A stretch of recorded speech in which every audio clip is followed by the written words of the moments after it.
You're watching The Experience, Comic Culture and Sales, streaming live daily to Facebook, YouTube, Twitch, and Twitter.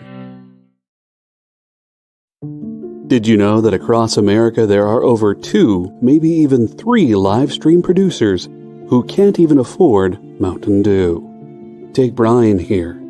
Brian has gone 2 weeks without a sip of Red Bull. If it goes on much longer, he may take a shower and get a real job. Situations like this are as tragic as they are preventable. Join The Experience on YouTube and gain access to special emojis and members-only streams. For less than a cup of coffee, you can keep socially awkward hermit people working from their parents' basements where they belong. Scan the QR code on the screen to join. You'll be glad you did.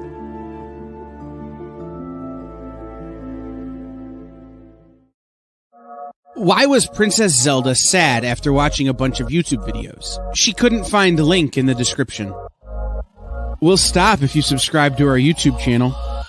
It's super easy. Click subscribe and click the bell when you do. And thanks for supporting the EXP.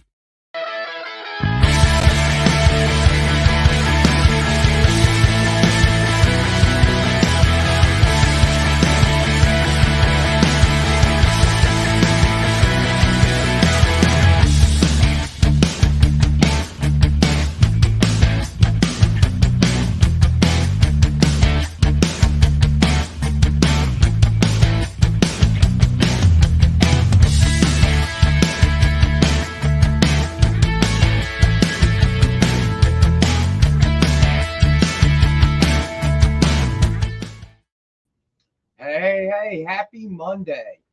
Man, we talking about football already, guys? Oh my God. The Lions. No, please, come on. CJ, come on, bro. The Lions couldn't do it with Barry Sanders. You're not doing it without. John Spilios, I don't know, man. We'll see how the Bucs do this year.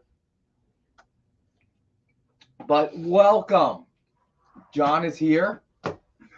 And to no one's great surprise, I do have a very interesting topic today that I read early this morning. And the article, well, clearly demonstrates that you, sir, are a dinosaur. But they are basically saying that the AMC Regal movie theaters, it's a dying dog, man.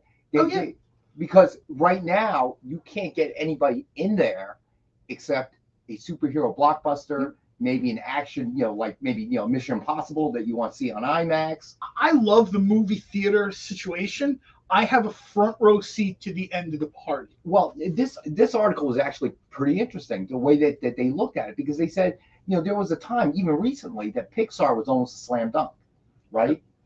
You put out a Pixar movie, it's going to, even if it doesn't break box office records, it will do well at the box office, right? But now they're seeing even, increasing softness in terms of Pixar type movies. Well, did you see Elementals? I heard. It was Pixar's worst release. It is undoubtedly my least favorite. I'm not say it's terrible, but it is my least favorite Pixar film. Well, and that's including a lot of stuff that makes people.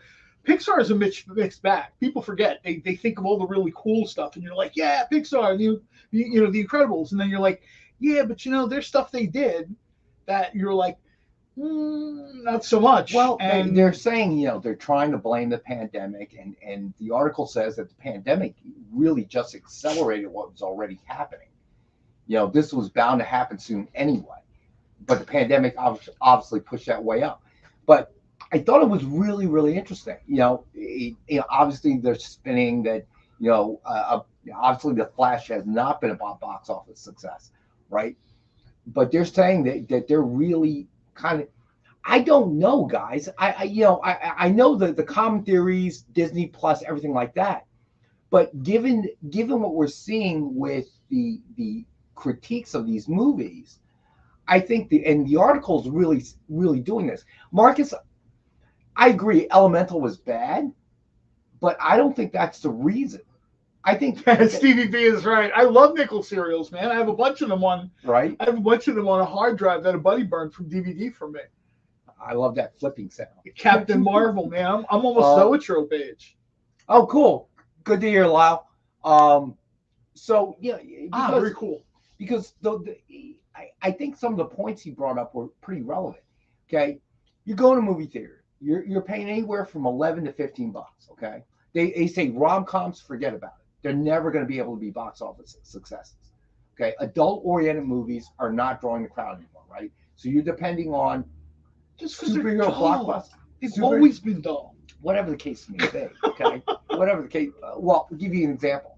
A movie like Ghost probably would not work in this day and age in the movie theaters.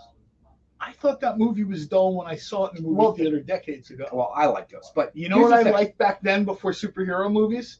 I liked Arnold Schwarzenegger movies. You see where I'm going with this? Right now, I do, but I don't want to see people talking. But they pointed to the slow death of the movie theaters to something I had not heard somebody really say before.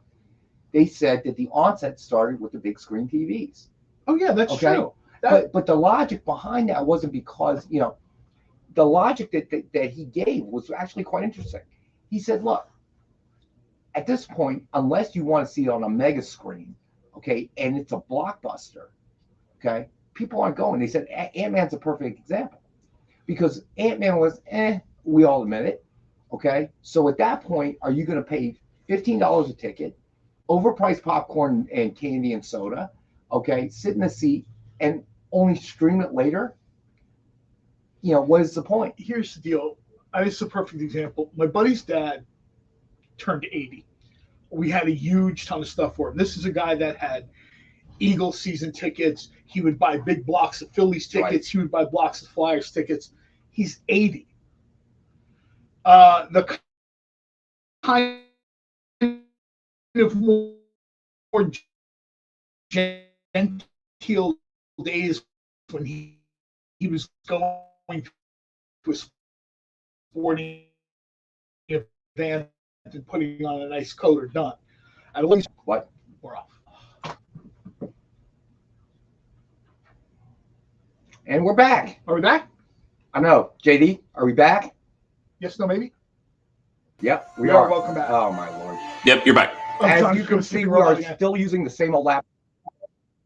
Go ahead, JD. Did you defrag the hard drive? No, it really is the internet. I was just saying, yes, you are back. All right. The internet has been not so good today, so this might happen again. Preston, not even Verizon, Comcast. Verizon, I have no problems with. The summer house, we got like a little Verizon tower, and if anything, things run smoother there than from Xfinity. I got to tell you, my T-Mobile, same thing. Yeah. I got. And this is the shore. We take this thing because we rent to different houses or whatever. We're like in Barnegat Light. That is, you know what I mean? That's out there. Turn the thing on, beep, beep, follow the thing. I got the app on my phone, bippity bip. 20 minutes later, my wife is streaming British murder shows on her laptop. Travis, what's up, buddy? But my point I was making before is this guy's 80 years old. Right. He used to wear nice clothes when he went to a restaurant. Now I see people in steakhouses like in soccer shorts and tank tops. Yep. The sort of degradation of, the way things used to be, the slow decline. As the man's wearing a Dead Flood coffee T-shirt and shorts. But go ahead. Yeah, but I'm not out. They don't even match. I'm not at a football game or any of that stuff. My point is now all of a sudden, his kids got him 100-inch digital projector system. Had someone come over and paint the wall in the room where this is set up. Home theater system, digital, whatever, blah blah blah. He's got 2 sets of 2 chairs, which are exactly the same dimensions as I can have at Regal.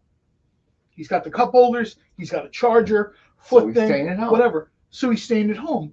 Every friend he has that's 65 and over is doing the same thing.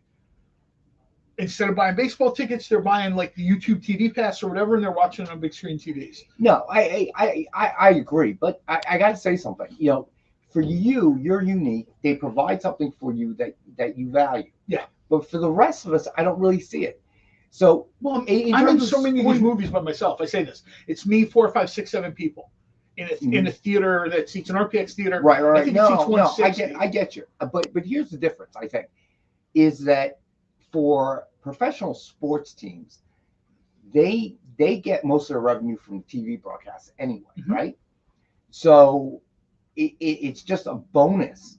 Yeah. The ticket sales, but for the spectator, I think the magic is there's no doubt in my mind. I can see the different cameras, the angle, the replays, everything is better at home. Obviously, any sporting event, I don't care what it is. Okay, but there is still a magic. So if I score, like a buddy of mine has partial season tickets, if I get ticket, if he can't go and he offers me tickets, it's not free because he'll give me the tickets for free, but I got to pay, $30 for parking, $9 for a domestic beer. A sausage and peppers is another $10. $10 at least. Yeah, if I take my nephew, we need the foam finger, we need $50, $60, the $70 ice cream, the commemorative soda cup. Next thing you know, I'm out $2. Well, everybody had this kind of theory a little bit. The pandemic slammed this home. There is nothing they have that we at Amazon can't bring you. And I see this in the restaurant industry. My friends, their places are dying on the vine. You know why? Everybody has got an Instant Pot and an air fryer, or they've upgraded to a convection oven, or they got Blackstone griddles. So now all the stuff you went out for, man, I really miss a griddled hamburger. And I'm not saying me because I worked in the industry, but the average person, you can do that at home now. So CJ, you are talking about Nolan from the 49ers. So CJ, you're obviously talking about Landry. But here's the thing. Last year I went to a Phillies game, and that's still an experience. Okay? Yes, I agree. The crowd watching the game live, even though everybody's about this big. Taking my nephew to the White House.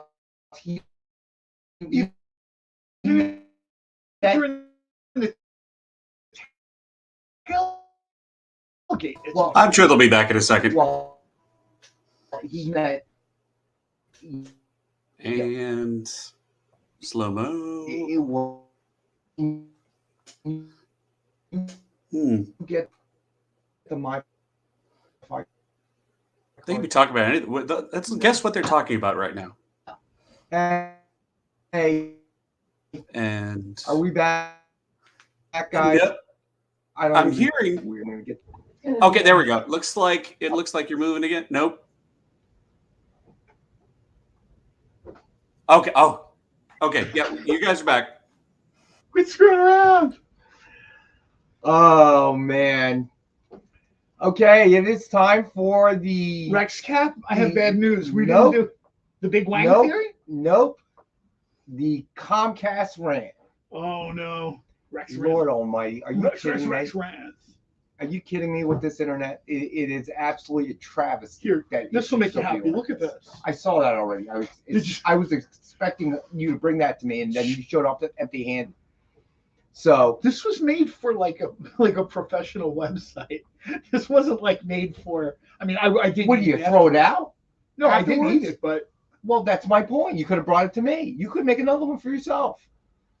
Do you like pork roll griddled in maple syrup and hot sauce? You made me one already. Oh, a little lighter on the hot sauce was my only comment. Oh, Lord. See what I got to work with, people? All right, you know what? Let's get to some books. We'll continue the conversation, but we keep blanking out. Who knows how long this thing will last? I only got so much duct tape that I can use to patch it up. All right. So, always Dynamite 10-pack, people. It's out there. 10 random Dynamite titles. $3.99 cover price or higher. And, of course, we got it for $5 for the 10-pack. All right. So, we're going to start off. I saw Ron in here. I hope you're doing good, buddy. We're going to start off with sketch covers tonight. All right? I thought, did you do the Dynamite 10-pack? I did. I just did it. Oh, okay. Yeah, JD just threw it up. Dude, if you weren't updating your status on social media, you would have saw that. Man, no, I was telling people that they could come in and check snippets of this from outtakes. It's like post-credit scenes. I'm really angry I didn't get that sandwich. I go, oh my God, look at that bad boy. Jay saw it today. Jay Burns saw it today. I thought, oh, I'm getting it. He's bringing that for me. That's why. Because you posted in the afternoon, too. I'm like, oh, that's coming to me. That's my sandwich. You come in here with nothing? There's empty-handed? I'm one of the contributors for NJ.com's food Facebook group, Jersey. I don't care. You shouldn't do live shows with dial-up. Why not, Travis? Hey, that AOL disc still works. I was going to say Somebody's sending that me AOL one. disc still works. I don't know. Do I even have a drive in here? I was going to say I can't remember the last time a laptop had a disk drive. I still own one that does. I'm going to say like 8-9 years ago, maybe. It's been a while. It's been a while. I don't even have a proper laptop anymore. Everything I have is like an iPad or like a Chromebook. Oh yeah, no, it's just I don't like open it up. You can't do anything with. All right, so you know what? Here we go. So we have Flash number 39, signed connecting cover sketches of Golden Age and Barry Allen Flash by Joe Delviato and Mariano Nicieza. Suggested retail of $250, and we have the 2-book set. Yeah, Lyle, they're still $5. 2-book set for $100. This might be my favorite thing that they've done. I mean, this is like an iconic sort of, not just DC Image, not just Flash Image, but comics Image. Flash of Two Worlds. This is just sort of, if you're a multiverse fan, you know, this is sort of like your holy grail. This is where it starts, right? All right, Preston, you got it, buddy. Yeah, Preston, they are so cool. All right, next up, we have Flash number 39 signed with a Batman sketch, and there's a little Infantino kind of influence there. I think that has a little bit of an Infantino vibe. All right, also by Joe Delviato and Mariano Nicieza. I just want to run out real quick. Is Mariano still here? I want to ask him I have no idea if the Infantino vibe thing is intentional, because I really like that. Suggested retail of $119.99, and we have the one available for $50. Yeah, Preston, that really was a great claim. That might have been, and I get to see some of the stuff that hasn't been done yet or other shows or whatever. That might be my favorite one that they've done. Yeah. The 2 Flashes. That's the placement of the characters. It's just. All right. So now we have a new artist who has joined us, not on the show, but who is doing sketch covers for us. All right, so this is the first time we've shown it. I think I saw this on Monday. Yeah. Mariano was telling me about it. He's like, I got something for you to say. This guy is really, his work is very cool. So I'm hoping we're going to be working a lot more with him in the future. The gentleman's name is Paul Maitland. Oops. Lock him in that room in the back with just like food and water. Flash, the room next to Ken's. Flash number 39 with Batman cover sketch. And there it is. Oh, man. So there's a inspiration from the movie. This is you know what I mean? This is like, I tell people the Flash movie is like prospecting, right? Maybe you find a golden nugget that you really enjoy, but for the most part, you're just in the wet mud all day with a metal pan. And that's the way I felt with that movie. There were moments that were really cool. Someone asked me about this. The current Flash movie to me is like if you strung together a bunch of post-credit scenes and mid-credit scenes. There's, you know, they've done this Flashpoint story a couple times now. Right. In comics, animated. You know, I understand that they wanted to do this, but. Are you guys aware the MSRP and the price is backwards on the. Oh, is it? Yeah. Yeah, JD, I think we have it flipped, buddy. Yeah, it's $69.99, not $150, guys. Yeah, suggested retail is $150. Yeah, Marcus. You know what? That's right. I think that. No, Marcus. Just like for you, is it that way? For everybody else, it's reverse. Lyle, I got you. 2 10-packs. You got it, buddy. Yeah, obviously, this is the one I like the best, but his other covers are very cool. All right. So we got good because.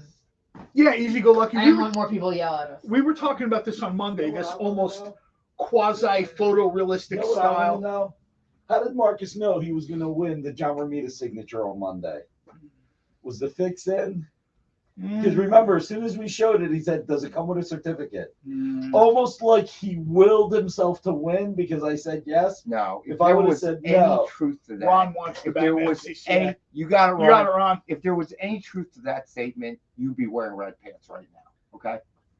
Think about it. I'd like you to. If Marcus had that kind of superpower, you would be in red pants and the jacket, because I remember I had a matching jacket the first time. I would like Paul Maitland put in the cell next to Ken Hazer, so they're just working on covers for us. All right, that's going to cost a little extra, so we'll have to work on that one.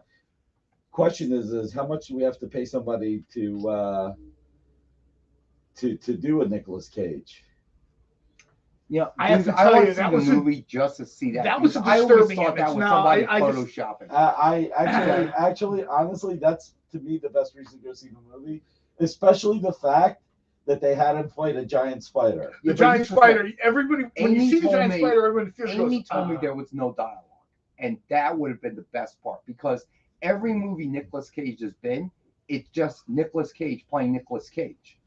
Okay, the voice sounds the same, the paw sounds the same. I want to see him with long hair in the Superman outfit, being Nicolas Cage. How The funny would funny that thing be? is Kevin Smith always said Jonathan Peters always wanted a big spider Spider-Man. because when Superman didn't happen and they did Wild Wild West, he put a big spider in there. He told that story You in guys Red see the Bank. documentary Which one? that the Superman I lived? think I did. Because I rewatched it recently. It's great. Like, just see, like, because it makes you like really more interested in what that movie could have been. And I can't like. Now, if only they would have had a Tim Burton cameo. I think they had plenty of cameos. Okay, the George Clooney was a total like, really, guys, really? 27 years later. Oh my god. The movie he disowned. I mean, it was what it was. I think people who said that movie was sort of like the final nail in the coffin of the DCEU are right. I know they're talking about maybe it'll be Aquaman 2. We'll see. Well, I also read there was supposed to be perhaps a Batman Beyond project with Michael Keaton if The Flash did well.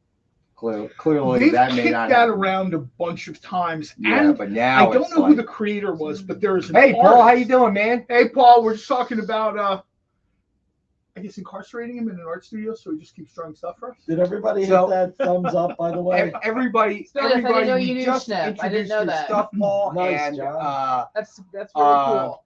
I think people like it. So you know what? Hold that thought. Yeah, Let's Paul, get- I'm glad let's he get- joined us, but So Paul did another piece for us, Flash number 39, and this one is signed with a Flash cover sketch, also inspired by the movie.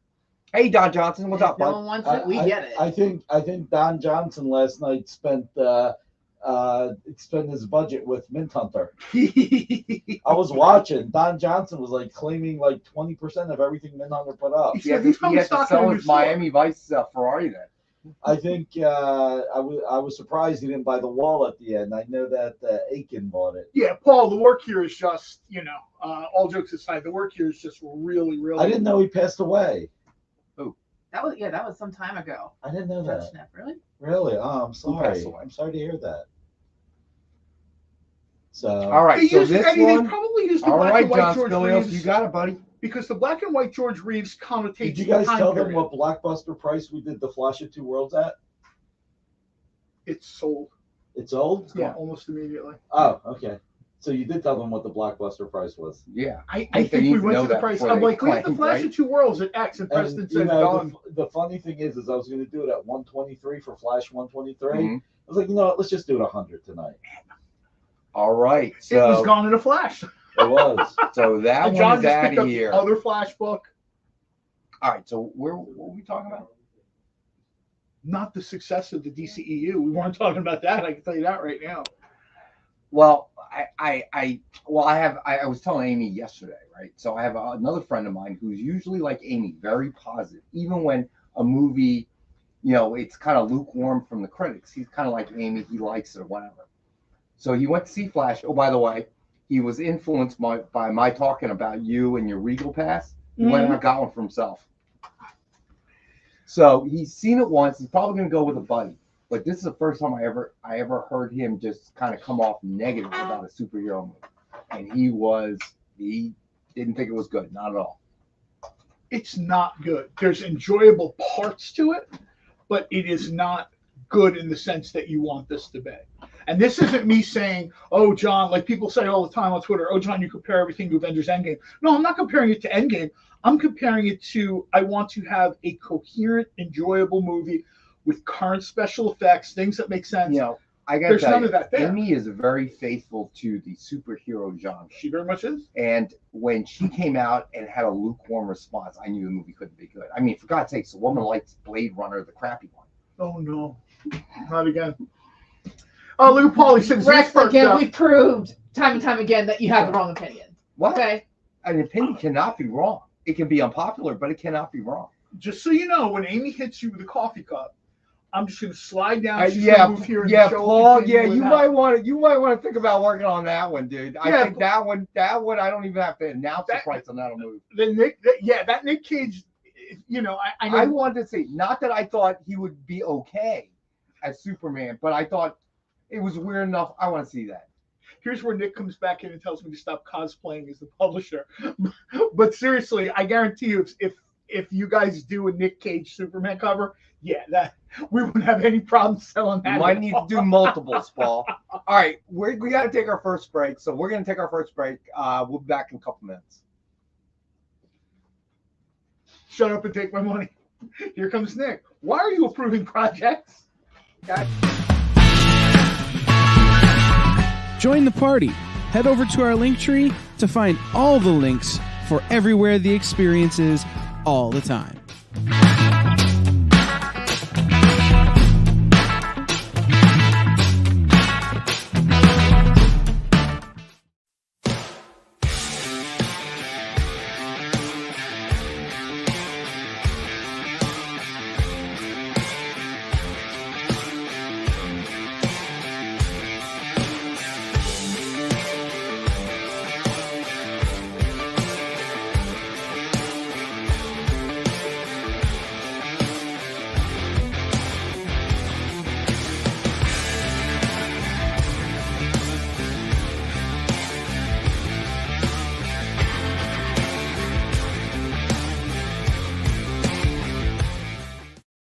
Imagine being at a convention and going to an interview panel that's just for you. No bustling crowds, no hours-long lines, just you, the moderator, and your favorite comic book creators. Well, this is pretty much that. Miss Jen sits down every week with 2 comic book creators for a live stream interview about their latest work, and you can ask them whatever you want. It's Talking Shop, Mondays at 5 Eastern on The Experience, Comic Culture and Sales.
Hey, all right. Looks like Paul is getting some requests. Barbie as the Punisher. I love it. All right. Vampirella Punisher. All these. If you've seen the movies, Barbie can do anything. Paul and Mariana will be in touch with you. We will be sending you plenty of blanks. And I'm writing down the suggestions. So we got it all covered, Paul. We'll take care of it. Not a problem, Paul. We'll have blanks after you tomorrow, my man. So great. I love that everybody's loving Paul's work. Somebody that we're working with of late. This is the first batch that Paul has sent in, and obviously, Paul, very well received by the fans out there, my friend. So, all right. So, put it back. No, she doesn't want to. Really? Yeah. All right. So wait a minute. All right. Oh, she doesn't have to. This is America. She's mad at me. She's mad at Nick. For some reason, Nick that's a plus. People would want a sticky I drew of a character. Hey, maybe you should go send some submission forms so you can get on Amy's good side. Normally we'd start this at 4,000, now, but Amy we'll start it at 2,500. Just doodling during work hours. During work hours. I'm an artiste. Yes, you are. And in different ways. She gets a little Catwoman. And she doesn't want to show seriously, though, am I in trouble? Nick wants to sell it. Not at all.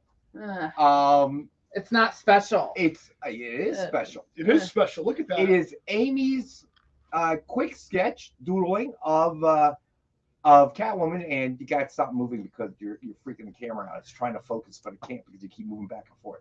Oh, it's really nice. I like that though, especially because we have the Michael Keaton Batman up. We've got the Michelle Pfeiffer Catwoman up. JD, I suggest Marcus. Cool. Well, here's the thing, Marcus. It is a best offer. No, wait. What are you talking about? Amy didn't say that. Yeah, you did. No, Amy's got to say it. She's got to decide if it's a giveaway or a sale or if she wants to keep it. All right, so we can either do best offer starting looks somewhere. Looks like a lot of people would like it as a giveaway. If Marcus claims it for Marcus, it's $10,000. No, John said 4,000. I said 4. John said 4. Who listens to him? He gets his comic books for free here. Okay. This is as cool as the Ramita signature posted. That's cute. All right, so Marcus, 10,000, and we his signature is actually worth something. We will do a payment plan for you. Okay, 90% up front, 10% in 30 days. Hashtag. All right. If you guys do like it that much, fine. It could be tonight's giveaway. All right. But it's got to be Amy's Catwoman. You got to say Amy's Catwoman. All right, so hashtag Amy Catwoman. Amy's. Why? People should get yes. Just Amy CJ Catwoman. says great job. Oh, you know what? You know what would be cool for that? If I don't know if you noticed, but I do have an AR of my initial. Unfortunately, apostrophes don't work in hashtags, so we'll just have to go with Amy Catwoman. Okay, that works. Amy Catwoman. Okay, so enter hashtag Amy Catwoman without the S. Sorry, Preston. To enter into the drawing for Amy's Catwoman. We could always say Catwoman by Amy. Oh my God. Eat your yogurt over there. I eat your yogurt. All right, so Nick, I have a quick question too. But let me say this. Wait. Let me say this. Marcus can still claim it outright for $10K. Okay? Just saying. Mark, we're not doing giveaway jail anymore, Marcus. We're not doing giveaway jail again until we do our. Oh, you know what? Let's announce it. We're doing a 20 CTC giveaway for 2,000 viewers. Help us get 2,000 subscribers. There you go. That's when we're going to limit it to Let me one take at a a picture of time. this so I can always make myself another one. Ronald has a question. Oh Jesus, she just cheapened it. No, now it's down to 9,000. And Ronald. Or at least let me take a Ken. picture of it so I can remember it fondly. Look, you can't watch this show again and just watch it on the air. Ron has a question about With our internet, how? Commission. Yeah, the Metal Men, it is coming. Thank you. It's been Ken's been behind because he's doing covers. Yeah. Well, guys, if you think about it, this will always be the first. And Ronald, It's one of one. you're getting It will always be the first. You're getting a scar for free. So that is also on Ken's thing. I just heard John cry a little bit. What? He wants his scarf for free too. No, I don't want a scarf for free, but I probably will take home my Avengers Invaders poster tonight because it's been left out for too long. All right. Marcus wants to roll with a big collar. All right. So it is hashtag Amy Catwoman to enter the drawing for this wonderful piece of art by our friend Amy. All right. And weird. No, because we're going to make it even more valuable. We start to The it. Amy Catwoman sketch is not coming with COA. However, it will be hand signed on a piece of paper that Amy attests to the authenticity of the sketch. Stop. All right, here we go. All right, we're going to throw this out here real quick, JD. Just to remind everybody, we still have the Void Rivals #1 regular cover, first printing, which is sold out to go into a second printing, and some of the retailer incentives are still available. So this one, Void Rivals #1, it is the first printing, the regular cover. It is first printing, and they have already gone to second print, and we have them for $5 each. Yeah, this is something you want to pick up now because already some comic shops I'm talking to people and they're having trouble finding stuff and they can't, you know what I mean? Their people are upset and I'm like, well. All right, so, ooh, that's a good one, Marcus, actually. All right. So Well, next, El Batista from Blade yeah, Runner that 2049. actually is pretty cool idea. All right. So then we had Void Rivals #1, the 1-in-10 ratio retailer incentive by Scalera. And we have that available for $10 each.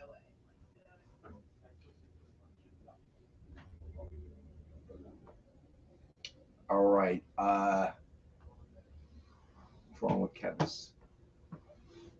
Yeah, Kenneth, you need to fix your hashtag, buddy. You have Amy Catwoman, not Amy. All right. So next up, we have Void Rivals #1, 1-in-25 ratio. It is the Darbo variant, and we've got that for $25. I really like this cover a lot. I like the colors here. Yeah, I'm like a blue-green guy. I love these colors. Well, we know you're a green guy. No, I like navy blue and Kelly green. And somebody actually asked on Comics Twitter, so your favorite costume of all time is Element Lads from the Legion of Superheroes in the 80s? And I was like, you know what? You're not far off. It's super simple, but it's blue and green. Do a Batista sketch from Blade Runner 2049. That's an idea. There we go. All right. Then next up, we got Void Rivals #1, the 1-in-50 ratio retailer incentive. It's the Chung variant, and we have that one available for $50. I like the background of that. Not that the foreground's terrible, but I really like the background of that. Right. The composition there is very cool. All right. And then finally, we have Void Rivals #1, 1-in-100 ratio retailer incentive. It is the Johnson variant. We found it on eBay for $4.99. We have the one available for $250.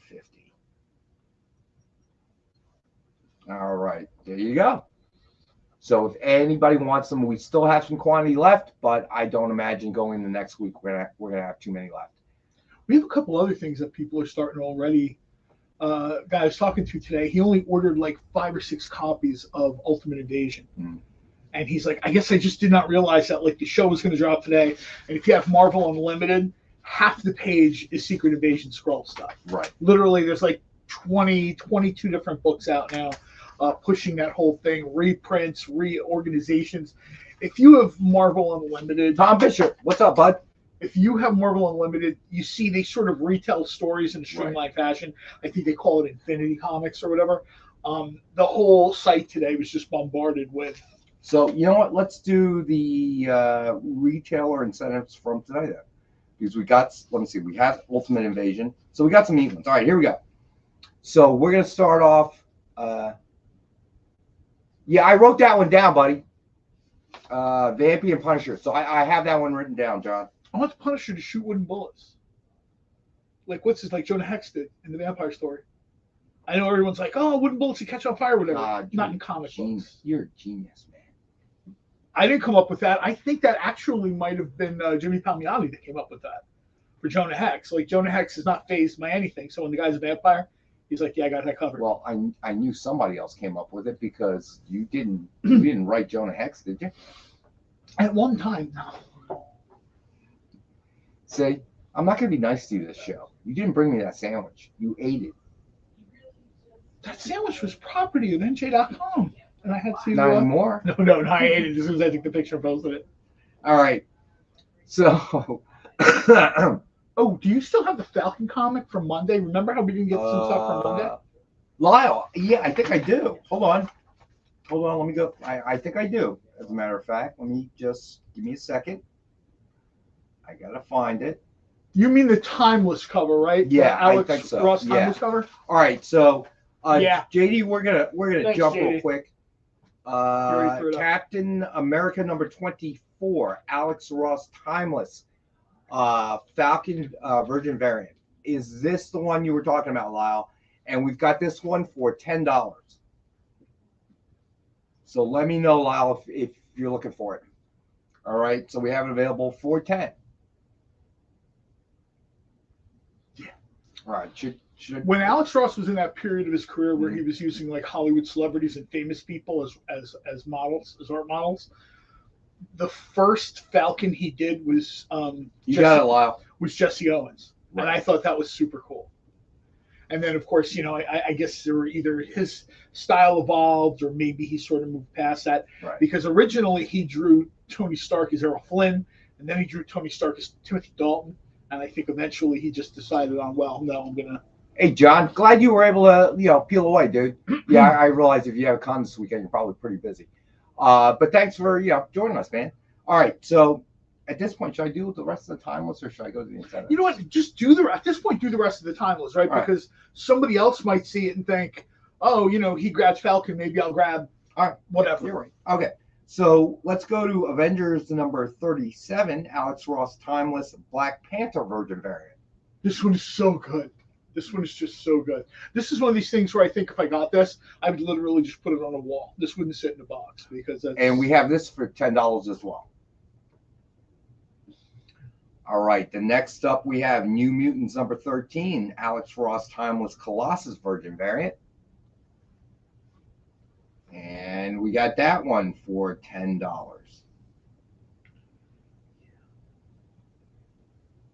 And then we've got Avengers number 42, Alex Ross Timeless Hawkeye Virgin variant. And we have this one for $15.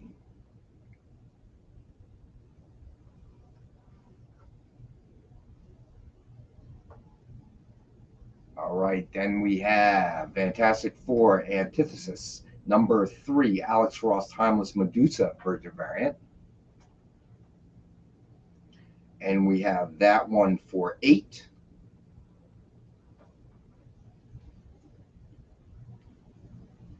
All right, and then we have Excalibur number 13, Alex Ross Timeless Nightcrawler Virgin variant.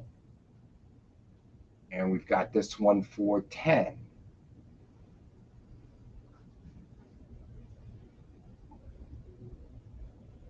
And then we have Hellions number 5, Alex Ross Timeless Phoenix Virgin variant. And we got this one for $20.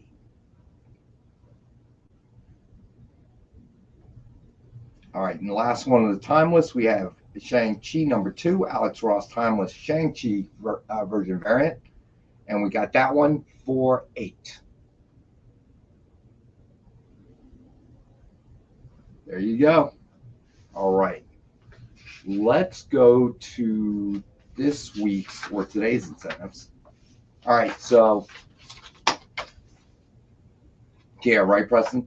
All right, so JD, we're going to jump to Edge of Spider-Verse number 3, the 1 in 100 ratio retailer incentive is the Ramos Virgin variant.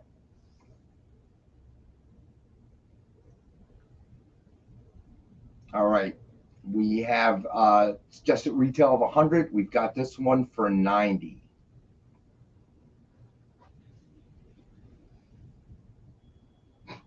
Marcus. Drinking already, huh, Marcus? All right. So then we have Edge of Spider-Verse number 3, 1 in 200 ratio retailer incentive. It's the Bagley variant. And just at retail, believe it or not, $400, and we have this one available for $200. Wait a minute. Are we doing this one right? Because I feel like my sheet.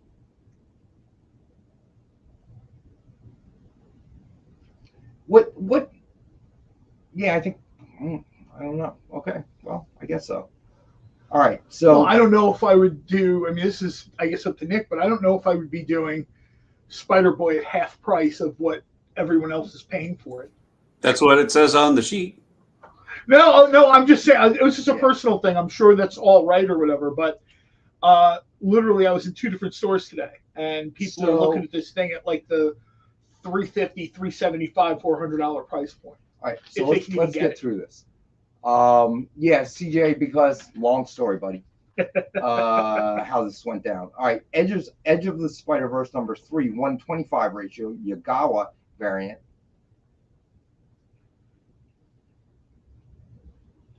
And we've got this one for $20. You know what? We're gonna go to break. We're gonna stop with the incentives because I got a funny feeling about this. All right.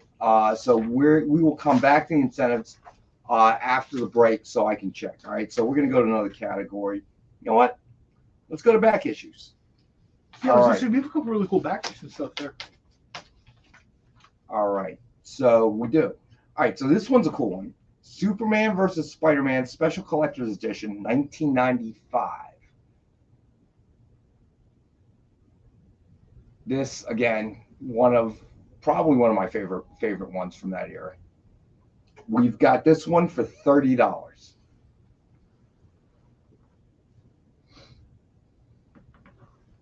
All right, then we have Beta Ray Bill #1, Ultimate Comics variant.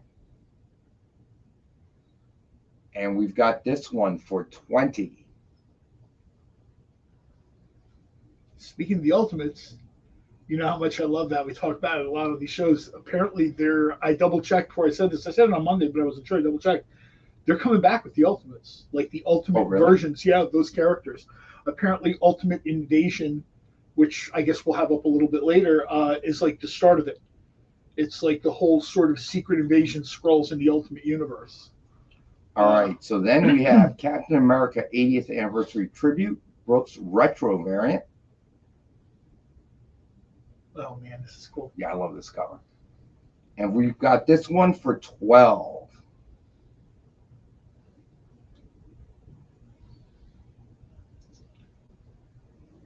All right, then we have Captain America and the Falcon #1, Christopher Priest. All right, and we have this one for $12, and this one is a really cool cover. Yeah, I know we have this whole thing now where Sam Wilson is Captain America, and you know I have no problem with that, but I really like those stories with Captain America and the Falcon, especially right here. They sort of Christopher Priest kind of, you know, like it's thrown back a little bit to the older Captain America and Falcon stuff from like the 70s. In tone, I really like it. I like when the bird is back. You know what I mean? It's sort of neat. All right, so then we have Damage Control #1 from 1989. And we've got this one for $5. We can't get any cheaper than that. This is a book that like had its 15 minutes of fame. And every once in a while they bring Damage Control back in these other forms or whatever. Right. But there was a period of time right at the end of the 80s and before the pre-Image 90s started where you just got a lot of weird books. Marvel was like, we will try anything. All right. And then we got Dr. Doom #1. This is a cool cover, by the way. That's a very cool cover. And we've got this one from 2019 for $10.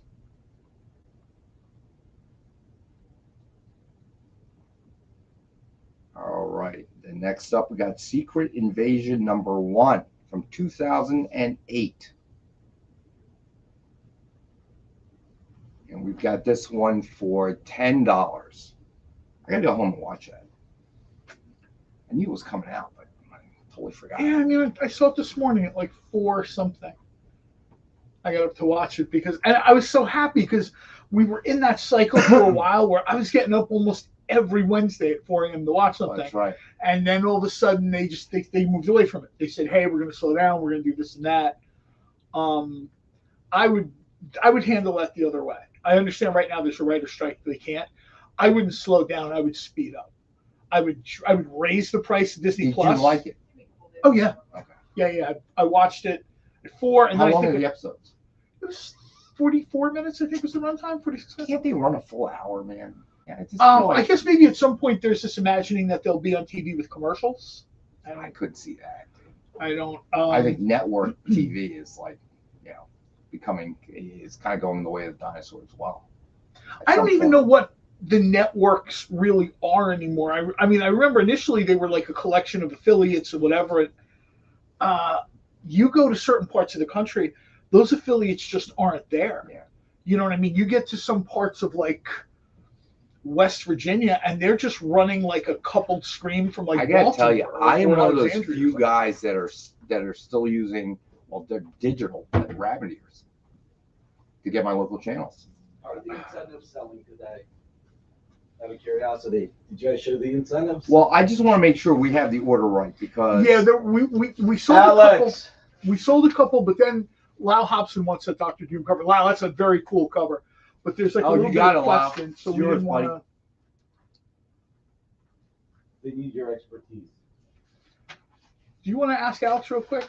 Well, yeah, because we had When you want to wait ended for the up doing break, double work on this, so it just looked like. All right, so why don't you take a look at the covers, Alex? Let us know. All right, JD, we're going back to the incentives. All right, buddy. Edge of Spider-Verse #3, the 1:100 ratio, the Ramos version variant, and we have it for 90. So that's it. Yeah. Correct. Yeah, everything should be labeled. Yeah, but when I did it, I remembered everything was on the order on the box. Gotcha. Okay, and this just struck me as because I remember Yagawa being first on your list. It's third here, so Does your ratios go high to low, low to high? 1:100, 1:200, 1:25. Okay. So, all right. So Edge of Spider. All right. So we have this one available for 90. We have also Edge of Spider-Verse #3, 1:200 ratio, the Bagley variant. Suggested retail of $399.99, and we have it available for 200. This one is actually the better value. Not that the Ramos variant isn't popular. This is half price. Like I said, I was literally in a comic book store today, and people are trying to get this $400 book at like $350 and $375. That's so odd. You were literally at the comic book store today? That's so unlike you. Well, I like to check in with, because I feel like disconnected from the process now. I'm just making sure you're okay because you went and made a sandwich and I didn't get nothing. So obviously you're not feeling well today. All right. So I have an update from Amy. Okay. That she decided, because she's a perfectionist, that whoever wins the giveaway, she's actually going to do a new one and personalize it to them. Oh, but Marcus, you can still claim it. 10K. 4K. He's not even an employee. He doesn't get to say. Amy, would you be happy with 4K instead of 10K? What did you say? Hey, Amy, you know what? 10K be better than 4K? She's, whatever the payment was, I want it, not have to split it. if there's a payment, You only got to buy me lunch. That's all. 10K. It's a good lunch. At Capital Grill, though. I was going to say 10K is like a, Full disclosure here. Is this like law-abiding citizen? You're in jail. You want the more comfortable bed, and you want Del Frisco's to deliver. I was going to say that's Del Frisco lunch, man. And you make sure you give the guy a 30% tip. At least. My man, add 30% for yourself. So yeah, I would totally be in support of 30% tip. How did you distract the comic book store? Okay, Marcus. all right. So hold up, time out. Okay, I want to make sure everybody understands. Pineapple on pizza is not an opinion. Okay, it is a crime. It's a food felony. Okay, what he just said, food felony. No. All right. So someone asked me once, "Is that your opinion?" I said, "That's my professional opinion." There's no opinion. There should be a law. Okay. All right. Did we get to the Edge of Spider-Verse #3, 1:25 ratio, the Yagawa variant? My old radio show, we used to make fun of pizza pineapplers, hot dog ketchupers, beer fruiters. Like we would do, it was a lot of fun, but a lot of people have these strong feelings about it. Like there are people like, one of our listeners argued with her husband about putting fruit in a beer. And I'm like, hey man, if your husband wants to put fruit in his beer, don't, no, I told him to not do that.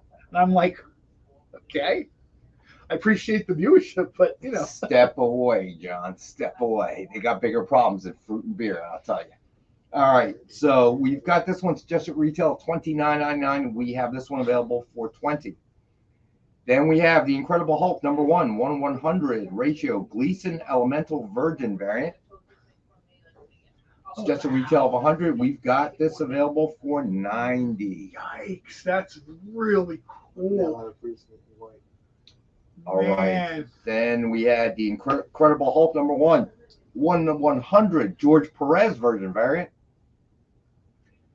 Suggested retail of $100, and we got it for $90. All right, then we have the Incredible Hulk #1, 1:50 ratio Trimpy Hidden Gem variant, and we've got it available for $45. Yeah, Marcus, that's why I didn't like that movie either. All right, then we've got. Oh, I like the throwback cover. Then we have. Yeah, this is like the Incredible Hulk when you would go to the comic book store like in middle school. This is what you get. You get that real blocky Herb Trimpe with that, So Scarlet Witch Annual #1, 1:100 ratio George Perez Virgin variant. We've got this one available. We've got one. We've got available for $70. All right, then we have Ultimate Invasion number 1/100 ratio Momoko, Peach Momoko Virgin variant. Find it floating out in the wild for $200. We have this available for $100. And I like that Scarlet Witch book. I know some people aren't enjoying it. I kind of like the fact that they've gone in a new direction. They've sort of like just absorbed everything the Scarlet Witch has done before and moved on with their life like people do. All right, then we have Ultimate Invasion number 1/125 ratio McGinnis variant cover. And we've got this available for $20.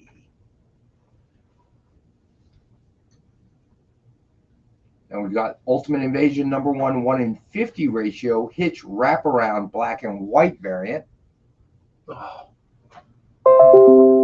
And we've got this available for $35.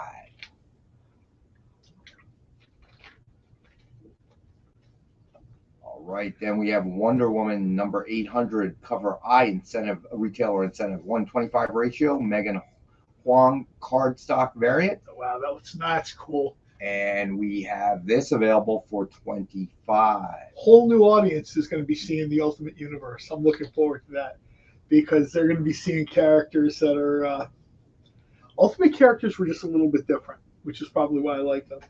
All right, so, and finally we have Wonder Woman number 800 cover J incentive, retailer incentive, 150 ratio, Yannick Paquette, black and white cardstock variant, and we've got that available for $75. All right, we got to go to break. We're going to take a quick break. We'll be back in a couple minutes. Stay with us. Okay, I did tell you that you can't just go to break right after the comic pictures. Oh, we can't? Takes a second. All right, here we go. Programming on the EXP is made possible by viewers like you, or your local comic shop, or that Kickstarter you backed, or the publisher you like, or comic industry professionals who want to share a message with the world. Really, anyone who wants to advertise with us can. If you're interested in seeing a product you know and love, or are creating, or are publishing, or are involved with, advertised here on The Experience, and having your message shared with our viewers, please reach out by scanning the QR code below or visiting our website and using the contact form. You just finished the last episode of your favorite news show, and you just have to talk about it. But all your friends are ghosting you because of that incident last week at the buffet. Oh, you know the one. What you did to that chowder. Ugh. Keeps me up at night. So what do? Join writer Dan Wickline as he breaks down all your favorite pop culture media. Whether it's a review of the latest nerdy TV show or a dive back into the history of your favorite comic characters, Dan's ready to discuss all the hottest topics live. Join the conversation as Dan live streams Tuesday through Thursday at 5 Eastern, 2 Pacific on Twitch, Twitter, YouTube, and Facebook. The Dan Wickline Show on The Experience, Comic Culture and Sales. You know how when you go to Comic-Con, after Comic-Con, you go to the hotel bar, and there's a whole bunch of people playing music and dancing, and you've got Pikachu and Lara Croft Tomb Raider doing the cha-cha slide just down from Deadpool and Batman and Wonder Woman? That's every Saturday night over on the Experience Twitch channel. Join Taji Beats for the EXP Dance Party, exclusively on Twitch, twitch.tv/the_EXP.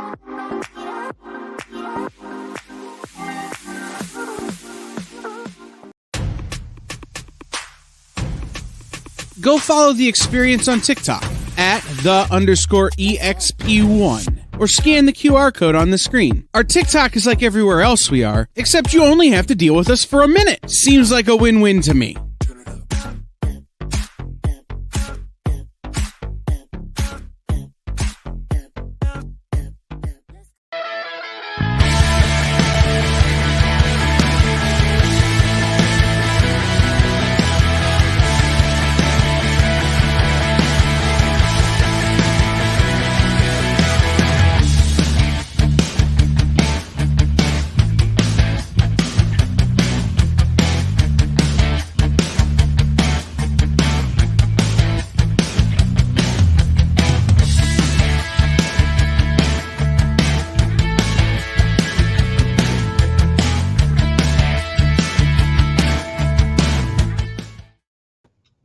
All right, we're back. All right, so we should do a Rex cap. All right, so that's what we're gonna do.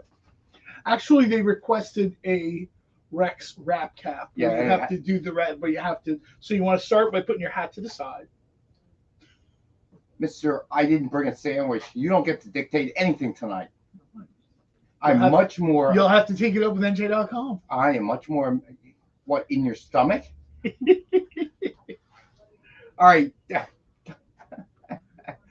Rant comes naturally in me. Preston, rap, no, not so much. All right. JD, you want to drop the beat and let him get. Don't do it, JD.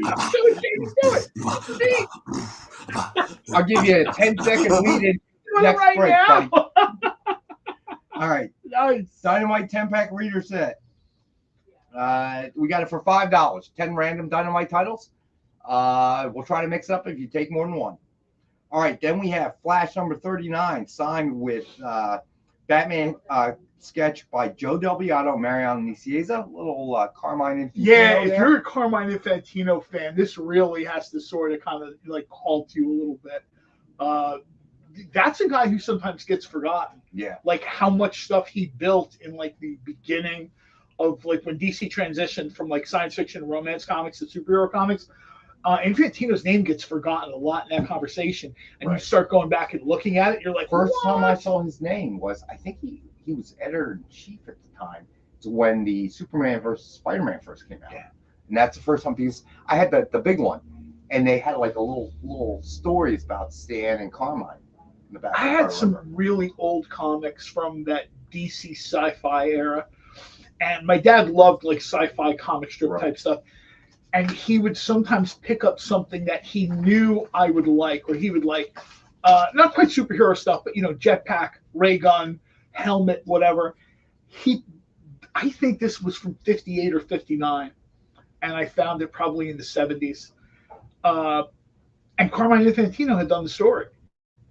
And they were not quite DC superhero comics yet, but it's like a deal where, the Zeta Beam takes him to a planet, and it was like dinosaurs versus slave women. And I'm like, okay. So that's how long that guy had been doing that, working on that kind of stuff. All right, so next up we have Void Rivals #1, the regular cover, the first printing. This is, again, the first printing. And we've got it for $5. Then we have Void Rivals #1, 1-in-10 ratio, the Scalera variant. And we have that one available for $10. Then we have Void Rivals #1, 125 ratio. It is the Darbo variant. And we have that available for $25. Then we have Void Rivals #1, 150 ratio. It's the Chung variant. And we have that available for $50. Now that I think about it, you probably wouldn't have liked that sandwich today, because they kind of asked me to like amp up the heat a little bit, because why? You're the one that ate it. Well, like you can't see printing a recipe and stuff. No, when I'm doing the recipe, I have to do the recipe and make sure it's right. Oh, there were no extra bread, extra eggs and stuff that you couldn't make another one? Hey, Pally, it's not my first time in a restaurant. I missed a food truck thing Monday night to be here in Maple Shade. I heard about that. I was supposed to be down there. You know what? Our buddy from accounting came up, because we're also in the food trucks. He said, "Oh, Maple Shade, right?" I had to do the show. I was so pissed. We should have just done it. We should have done the show from back the truck. We should have. Damn. You have My some friend great has a truck ideas. called Just Fork It, and we should have You done have that. some great ideas. Your great ideas would be better before the fact, not after the fact. Okay. It's like the multiverse. Everything's out of time. Like I was really telling you You're this 2 gonna blame weeks it on the ago. multiverse for coming up with a late good idea. All right. I'm not even sure that's really Nick. He's wearing glasses today. I've never seen Nick wear glasses today. I'm reasonably sure that's you think it's a scroll? That's not a Dynamite 616, Nick. He might be a scroll. I'll have to see. All right.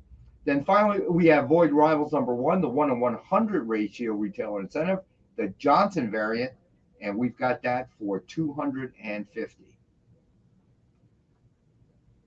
Yeah, you're right, Big John. All right, so then we did Superman versus Spider-Man Special Collector's Edition from 1995. One of my favorite comics of all time.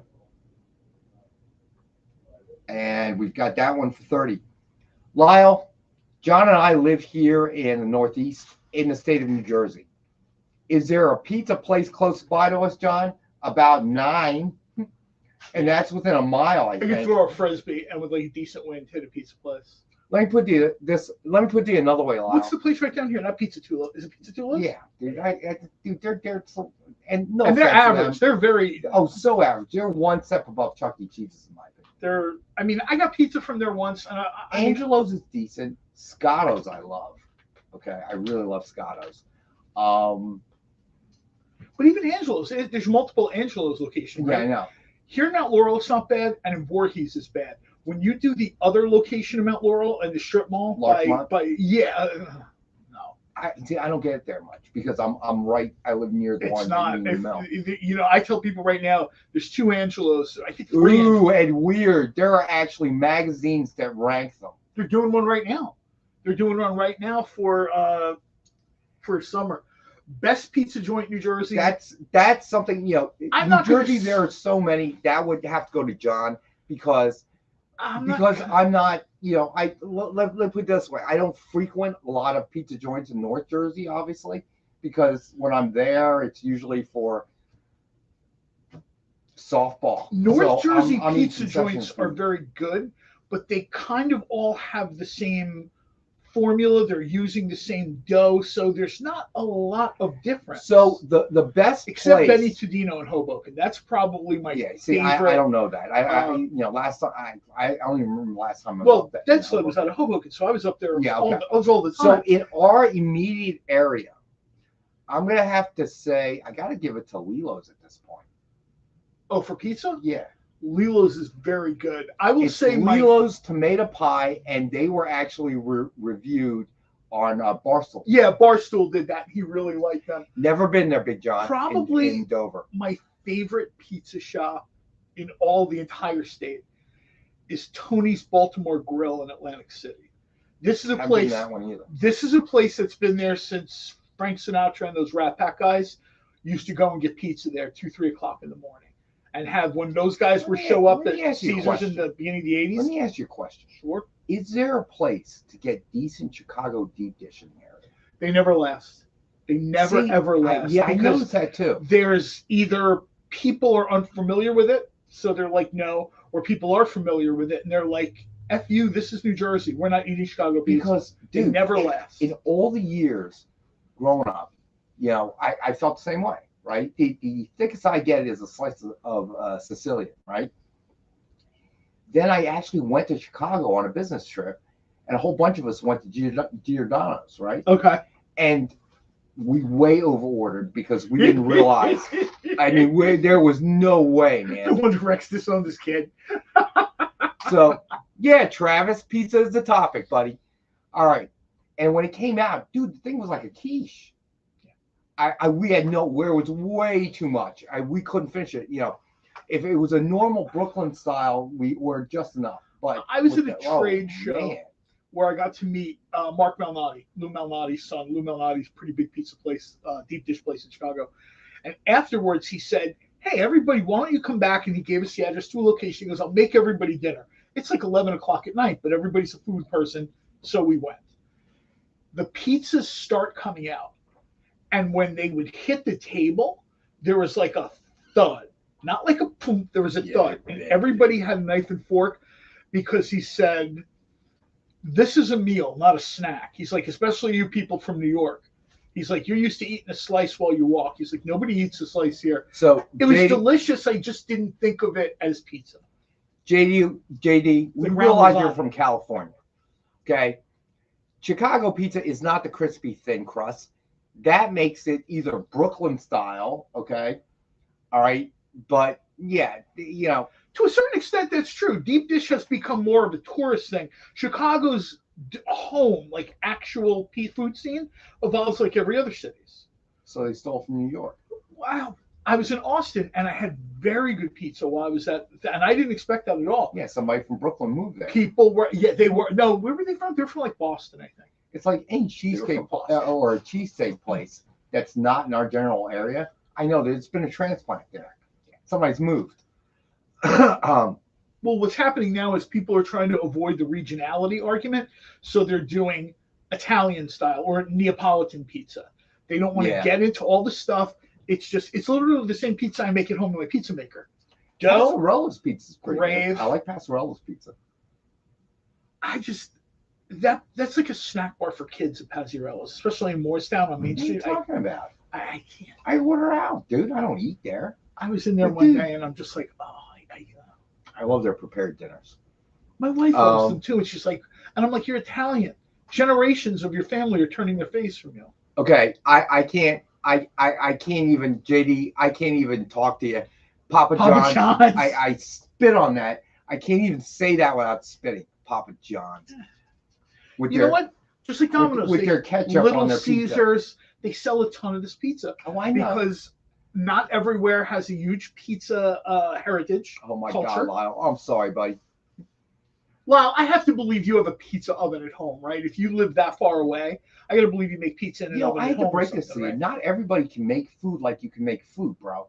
It's not that difficult to make pizza. The dough takes a couple days. You roll it out. During that 2-day period, you can do the Sunday gravy. Even if you have to make the ricotta cheese to put on it because there's no. Do you know what my daughter said the other day, which I thought was really interesting? She told me that she really remembers growing up as a little kid, and we were short on time between activities and school, whatever. And I used to make, I forget the brand. You know those little pizzas, those little round ones with the pepperoni that's square? No, it's little. What is the name? Tree Tavern, maybe? No. There's the name. Shoot. And I used to buy them all the time. You can even microwave them. The box, you have to put it up. There's a little silver disc. Oh yeah, no, that I'm out for that. She said that's like comfort food for her. I can't even believe it. We got a request. We did a pop-up at a bar. It was called Corner Pub Kitchen. It was me and the radio host from Corner Pub Sports. And we did something called Corner Pub Kitchens. And we had someone, a regular listener of both of our shows, ask for Elio's Pizza because they talked about how it was comfort food. Elio's is this, I don't know if Elio's is national. Here in the Northeast, it's square frozen pizza. It's not bad, but it's not good. So we wound up. What you told me you do is actually a very interesting idea. So we take the squares of Elio's Pizza, we cook them, and then we use them as buns for meatball sandwiches. Yeah, you told me that. That sounds like we a did really that. Great idea. We did butterfly sausage sandwiches, and people loved it. And Elio sent us like a case of. They were like, "We're going to put this on our Facebook page." Oh my gosh, dude! Look at that. Our company ordered 500 frozen pizza and had them flown up here for. Hey, I don't know whose company is, but you know. That's 2,599 more pizzas than Nick will order today. So, you know, who are you working for, Lyle? Oh, man. Yeah, well, that's what happens when you bring out pineapple and pizza on me. Lyle, I got to say, you literally, 1,500 miles from the nearest pizza joint. We're probably 1.5 miles. Yeah, my old fat self that never exercises could walk to Pizza Tulo's around the corner. All right, let me finish up the Rex Cap here. All right, so next up we have Beta Ray Bill #1, Ultimate Comics variant. Nice. And we've got this one for $20. And then we have Captain America 80th Anniversary Tribute Brooks Retro variant. And we have that one for $12. Then we did Captain America and the Falcon #1 by Christopher Priest. And we have this one for $5.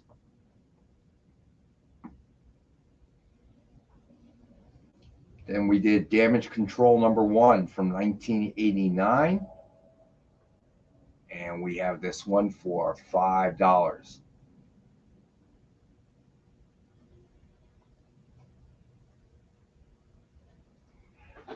In defense of your mom, Stevie B, man, when you're raising kids, there's so little time, it feels like. All right. Then we did Secret Invasion #1 from 2008. And we have this one for $10.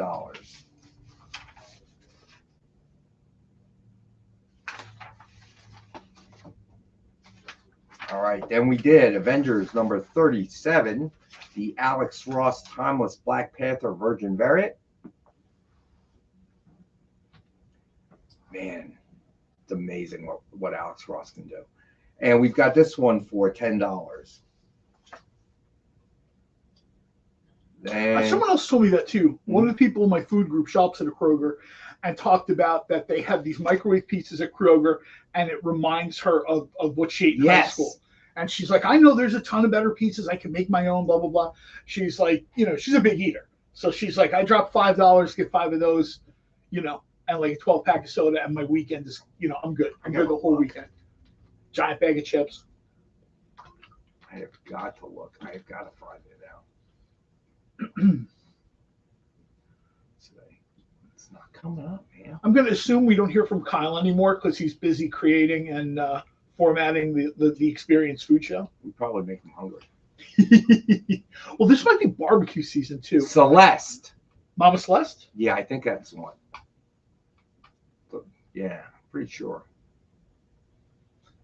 It might be barbecue competition season because I see a lot of my friends now posting that they're going down Ocean City, they're going out to Harrisburg for the weekend. So there might be a chance that this is like the season for Kyle. See, Lyle may be leaving the Arctic soon. Oh my God, the South Pole too. Yeah, no doubt. Yeah, man. Retire, Lyle. Go somewhere where it's above freezing, my friend. Ask them if they have an office in like Honolulu. It's weird. New Jersey is the densest state in the country. We have no doubt we've got morons over there opening up pizza We've got joints people in Jersey that are doing pickles on pizza, potatoes on pizza. One of my buddies, pizza truck, he's like, oh, I'm doing creamed corn on pizza. I said, lose my number. He's like, do you want to come and try it? I said, no. So when you throw it back up, you won't notice the difference, right? Creamed corn, he cooks it down. It's not good. All right. Next up, we have New Mutants #13, Alex Ross, Timeless Colossus Virgin variant. I love the way he does these metallic characters. Yeah, I know. We've got this one for $10. Stop talking about pizza. Keep selling. Come on. Trading places. Sell, sell, sell. He's talking to you. I'm only here for the pizza. And you got to bring it. All right. So then we got Avengers #42, Alex Ross Timeless Hawkeye Virgin variant. And I think I said this on Monday. This is the best Hawkeye looks in this outfit. I would agree with you. You know what I mean? Because I really like some of the Hawkeye stuff, like the Matt Fraction stuff, and some of I really love the Ultimate Hawkeye. But this is about the best a man can look in purple, and I guess that's magenta. And he's got that weird domino. It's just a little weird. All right, so then we have Fantastic Four Antithesis #3, Alex Ross Timeless Medusa Virgin variant, and we've got this one for $8. Then we have Excalibur #13, Alex Ross Timeless Nightcrawler Virgin variant, and we have that one for $10. Then we have Hellions #5, Alex Ross Timeless Phoenix Virgin variant, and we've got this one for $20. I do miss when he used to draw Jean Grey like Anne Margaret, though. In the very beginning, I really liked that. And then again, I guess they got to the point where he got huge, and legal was like, you can't do that, dude. Right. When you were nobody, that was fine, but now you're the giant in the industry. No. All right, and then Shang-Chi #2, Alex Ross Timeless Shang-Chi Virgin variant, and we've got that one for $8.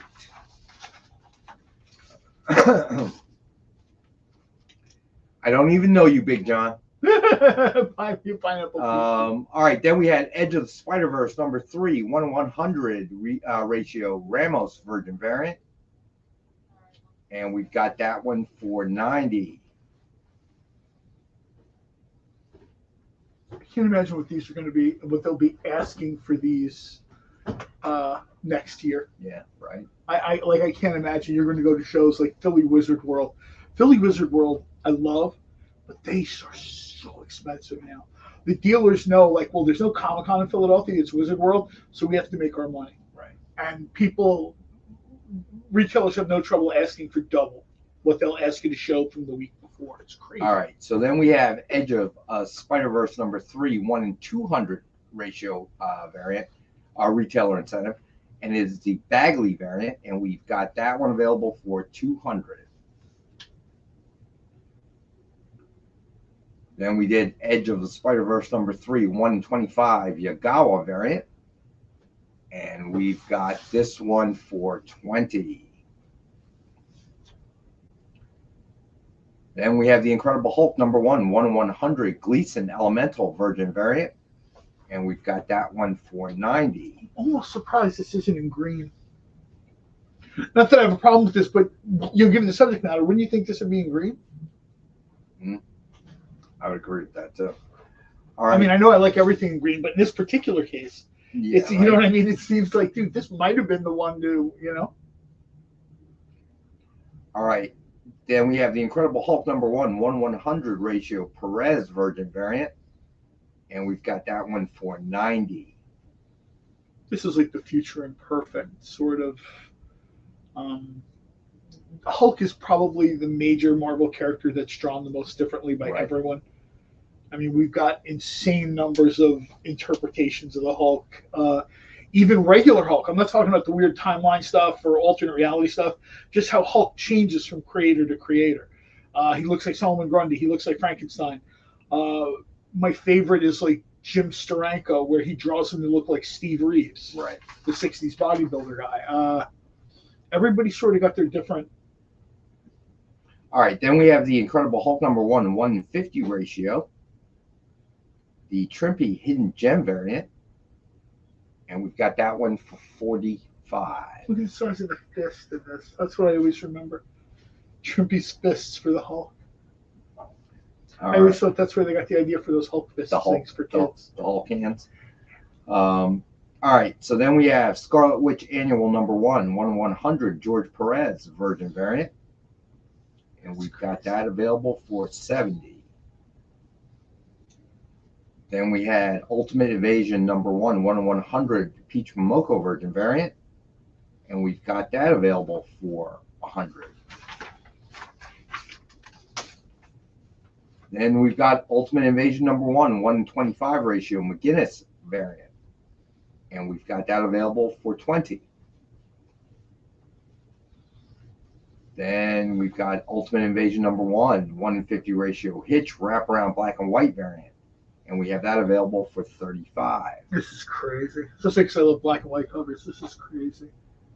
Then we had Wonder Woman number 800 cover I incentive, 1:25 ratio Megan Huang cardstock variant. We have that available for $25. Oh, she got the boots right. She got the boots right. When people try to do Wonder Woman in heels, I'm like, dude, she's not lifting Darkseid off his feet in heels. They kind of get the heel boot thing right. She did a great job there. All right, and then finally we have Wonder Woman number 800 cover J incentive variant, 1:50 ratio Yannick Paquette black and white cardstock variant, and we've got that available for $75. All right, so there we go. So we've got some sign books left. Let me see what else. And we have some Dynamite metal covers and some of our Gargoyles in Disney ones as well. And let me see. Yep, and a bunch of back issues to get to still. All right, so looks like, so I'm warning JD in advance that we're going to go to a break in a couple of minutes, in a minute. So JD, no Punisher goodness tonight, my friend. Unfortunately. Bueller's never going to join the show again. You've literally got nothing. What are you talking about? If we did, Big John Spilios would have bought it already. That's true. You would have John showed up late. Those are just sent to John. Yeah, I mean, he shows up late. What do you expect, bro? Well, is he cross country like in an RV with a satellite dish on top of it? Well, currently I think he's at home. Oh, in Oregon.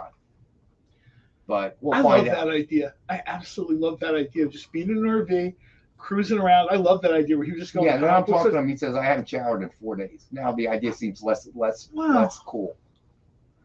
That's so when you. I'm sorry. That's when you park it like a Planet Fitness or something. And just. They say, get the Bueller bus out of our parking lot, man.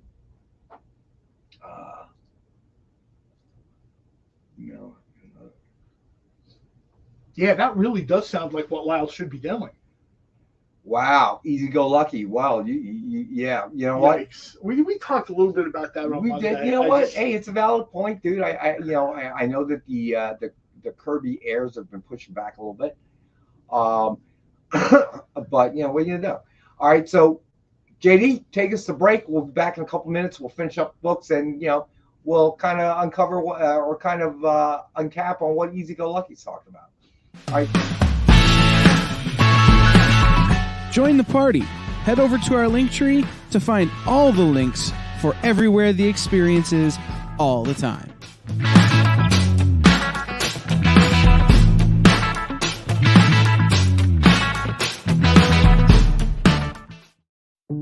Did you know that across America there are over 2, maybe even 3 live stream producers who can't even afford Mountain Dew?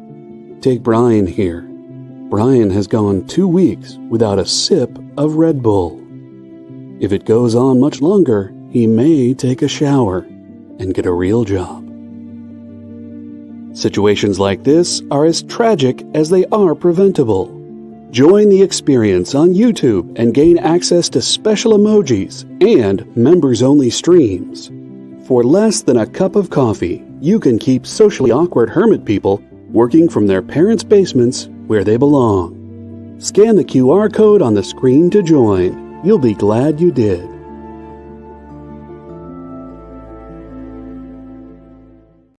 Imagine being at a convention and going to an interview panel that's just for you. No bustling crowds, no hours-long lines, just you, the moderator, and your favorite comic book creators. Well, this is pretty much that. Miss Jen sits down every week with 2 comic book creators for a live stream interview about their latest work, and you can ask them whatever you want. It's Talking Shop, Mondays at 5 Eastern on The Experience, Comic Culture and Sales.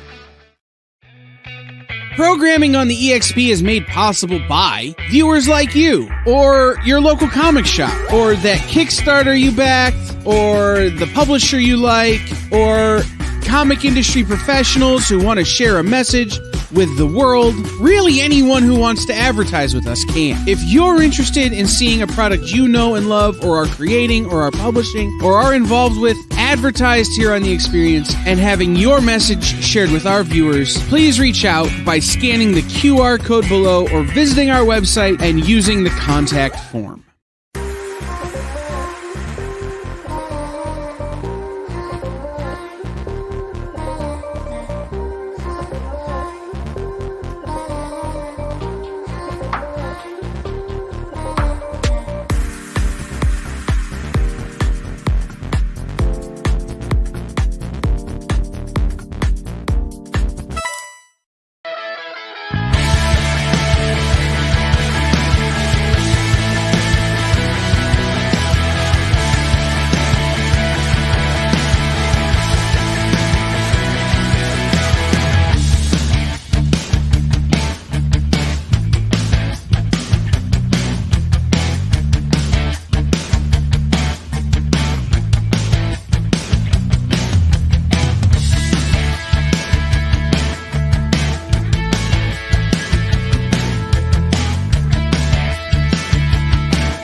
Hey, we're back. All right.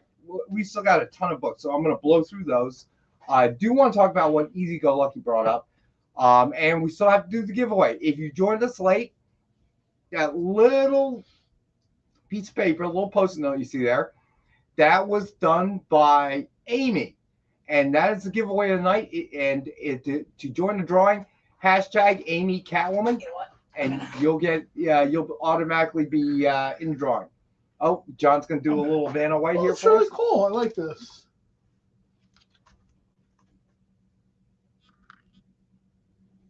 All right. Okay, here we go. All right, so next up, we've got Batman #1, Prelude to a Wedding, signed in silver by Tim Seeley. Suggested retail of $69.99. And we've got it tonight for blockbuster price of $19.40. All right. Next up, we have Deadpool versus X-Force #4, signed by Dwayne Swarinski. And we've got this one for $19.63.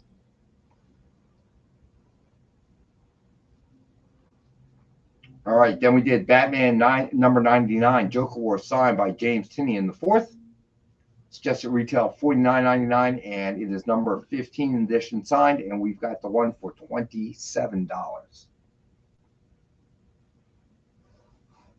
I see a set of trading cards with Amy's bobblehead style DC characters in the future. Good. All right, next up we have Heroes Reborn, Magneto and the Mutant Force #1.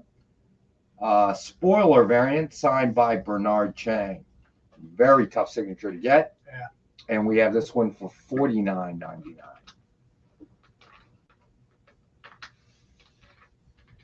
All right, then we have Hulk #1, Legacy number 768, Dan Jurgens variant, signed by Dan Jurgens. Suggested retail $49.99. We have this one available for $19.62.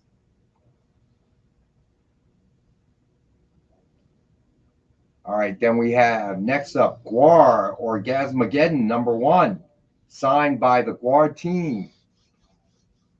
Suggested retail of $100, and we have it tonight for $69.99. So that's like 1, 2, 3. How many? Like 5, 6? I think it's 5 or 6 signatures. Yeah, 5 or 6. Wait, 1, 2, 3, 4, 5. And then, yeah. It's 8, 6 from the Gwar team, and we've got it for $69.99. All right, now we have the Dynamite metal covers. We have, first up, Kong, the Great War #1, Brian Hitch, metal premium virgin cover. Suggested retail of $100, and we have it for $75.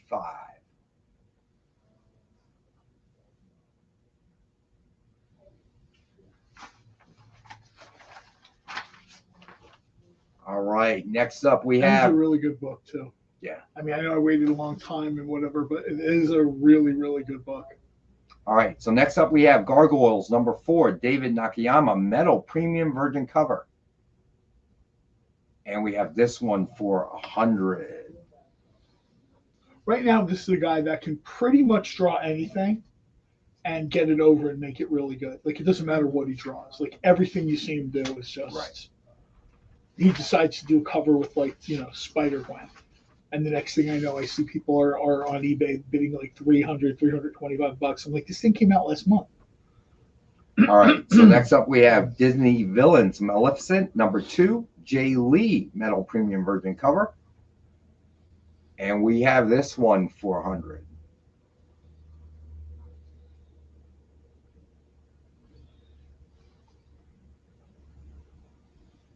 All right, then we have Betty Page, Volume 6, #1, Incentive Virgin cover by Lieritz Lee. 1:15 ratio, so just retail $50, and we've got it for $19.54.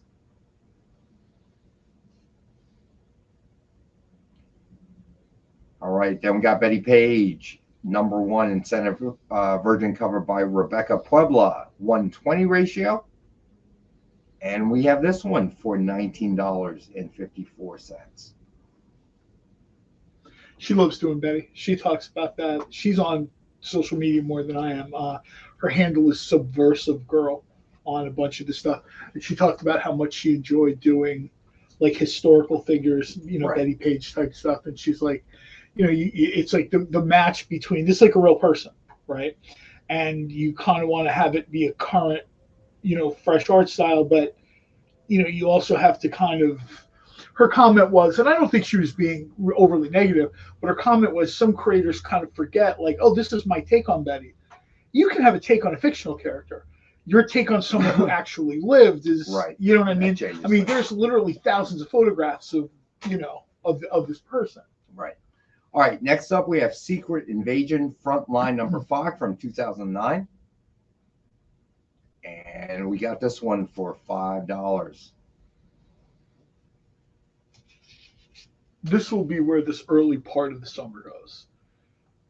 Marvel in particular is just all super heavy in on Secret Invasion, Ultimate Invasion. They're breaking it down a bunch of different ways. Right. The show is, I think, 6 episodes. So we're probably going to get this right through August. All right, next up we have Silver Surfer number 62 from 1992. It's Ron Lim. And I think so. And we've got this one for $5.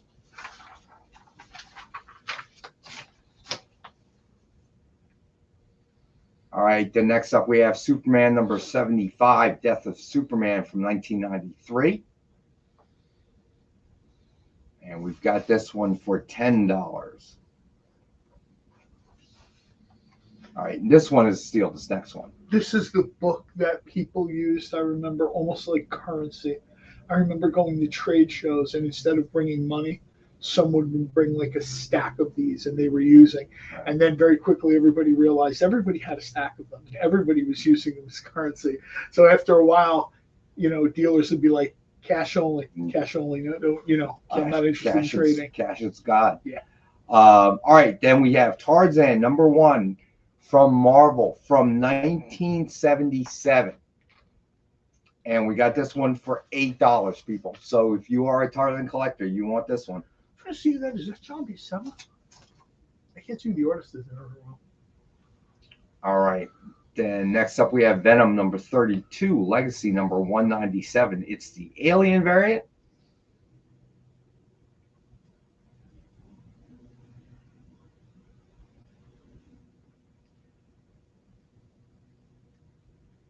Uh-oh. What, a redraft? I don't know if JD couldn't find it. CJ. Yeah, Death of Your Wallet. Exactly right. All right, there we go. Okay. So we have this available for $10. Love this cover. This might have been, they've done a bunch of these alienized and venomized covers or whatever. This one is sort of, this is like you want to see this. I want to see this fight. You know what I mean? Right, this is something exactly. I really want to see. I'd buy this book. All right, so then we have Doctor Strange and Sorcerer Supreme at NYCC Mini Mates variant from 2016, and we have the one for $8.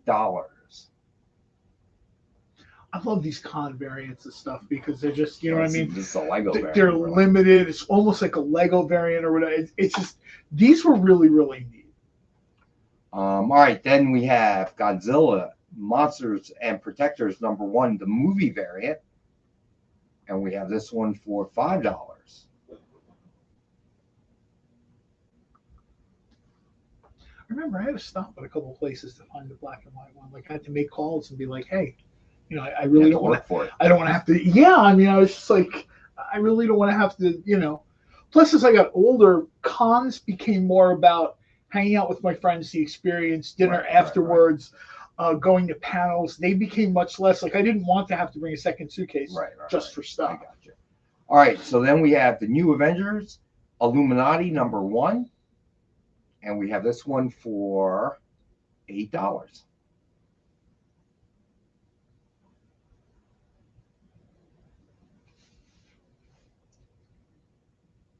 All right, then we have Batman number 92.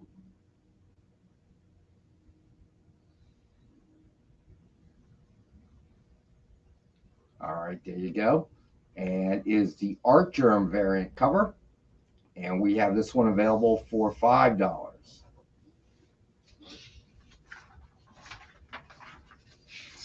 All right, so then we had Captain Marvel Volume 2, number 1. Preston said he looks forward to the day when we have to stand in line to get Amy to sign her stuff. I saw that. Did you see that?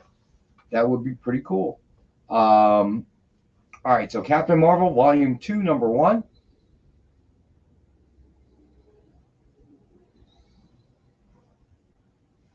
All right, we have this one for $5.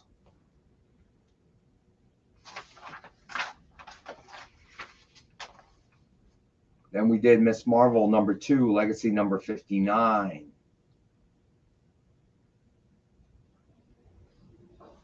And we have the one available for $4.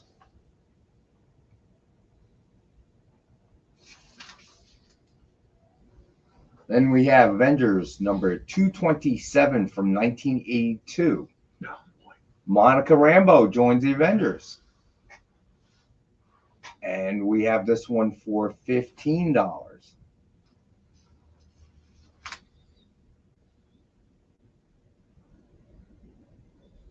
All right, then we did Captain Marvel, Giant Size Special number 1 from 1989. And we've got that one for $8. That's a great cover. Yeah, it is, isn't it? Kind of Alex Ross, kind of. I'm not sure who drew that cover. Kind of has that look, though. I really like that. All right, then we have Captain Marvel Volume 10, number 1. This is the Walmart exclusive. All right, Tom Bishop, you got it.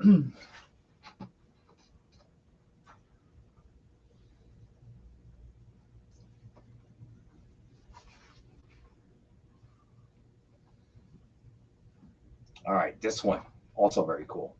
You probably want to pick these up before the Marvels comes out. You know what I mean? Because what's going to happen is the Marvels will come out, and all the Captain Marvel and Miss Marvel stuff suddenly will start going up in value. I was talking to somebody who has a comic book store in Austin when I was at the TV festival, and he said, I really appreciate Marvel tipping me off 6, 12, 18 months in advance what they're working on, so I know when I can start looking through all my dollar bins and finding stuff that's going to be $5, $7, $8, $9. This one is Addie Granoff, I think. The Addie Granoff variant. Does look like Addie Granoff, and that's another one of those guys that sort of really leans into the realism of these characters. Trying to. And I've said to people before, I know some people don't like that style, but to me, it makes it a more relatable and believable thing. I agree. When it looks like a person more than. Don't get me wrong, I love Jack Kirby's artwork, but none of that even remotely looks like people. That looks like a comic strip, which again I don't mean that as a knock, but when you have people like, Joe Jusko did it and Avi Granoff does it, and there's a few other people that are doing it.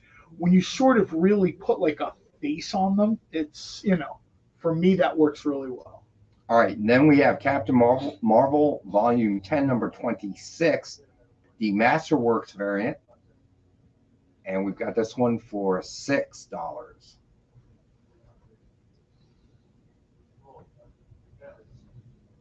All right, then we have Captain Marvel number 6 from 2017, the Mary Jane variant.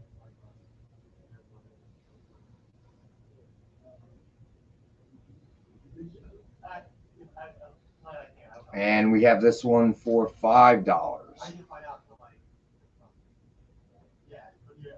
All right, then we have the Untold Legend of Captain Marvel number 1 from 1997. I love this cover. This is my favorite version, obviously, of any Captain Marvel uniform, whether it's Marvel or DC. I love this. Because when I grew up, these were the things I liked. Rocket belt, ray gun, helmet. The truth is, if you go back and read that stuff from that era, with the exception of some of the cool, like Gene Cologne artwork, those books are almost unreadable. I mean, they are just like, hey, we got to have a guy in the story with like a rocket belt, and there'll be like a lady scientist or whatever, and you're like, dude, what story are you trying to tell here? So we got this one for $4. All right, so we're going to do quick Rex Cap, then we're going to do the drawing for the Amy Catwoman. All right, so here we go. All right, so we had Batman number 1, Prelude to a Wedding, signed in silver by Tim Seeley. We have this one available for $19.40.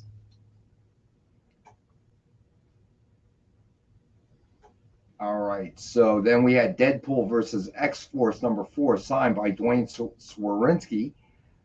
And we've got that one for $19.63. Then we had the Batman number 99, Joker War, signed by James Tynion IV. And we have that one for $27. Then we had Heroes Reborn, Magneto and Mutant Force number 1, spoiler variant, signed by Bernard Chang. And we have that for $49.99. Then we had Hulk #1, Legacy number 768, Dan Jurgens variant, signed by Dan Jurgens. And we've got that for $19.62. Then we had Gwar Orgasmageddon #1, signed by Gwar, the entire Gwar team. And we have that for $69.99.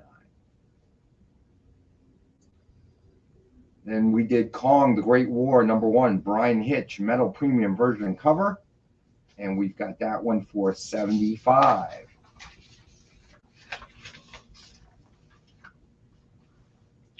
Then we have Gargoyles #4, David Nakayama, metal premium virgin cover, and we've got that one for $100. Then we've got Disney Villains, Maleficent #2, Jay Lee, metal premium virgin cover, and we've got that for $100. Then we did Betty Page Volume 6 #1, incentive virgin cover by Lee Ricks Lee, 1:15 ratio. And we've got that for $19.54. Then we've got Betty Page Volume 6 #1, incentive virgin cover by Rebecca Puebla, 1:20 ratio.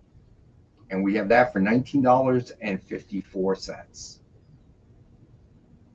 All right, then we did Void Rivals cover #1, regular cover first printing, which is sold out. And we have those available for $5. Oh, you know what? I did those already. Sorry. Thank you. We did those already, but all right. Yeah, so it was our term. That Walmart exclusive Captain Marvel. Okay. We were trying to figure out that was our term. Thank you. All right. So next up, we have Secret Invasion, Frontline #5 from 2009, and we've got that available for $5. Then we've got Silver Surfer #62 from 1992. And we have that available for $5. Then we had Superman #75, Death of Superman from 93, and we've got that available for $10. Then we did Tarzan #1 by Marvel from 1977, and we have that one for $8.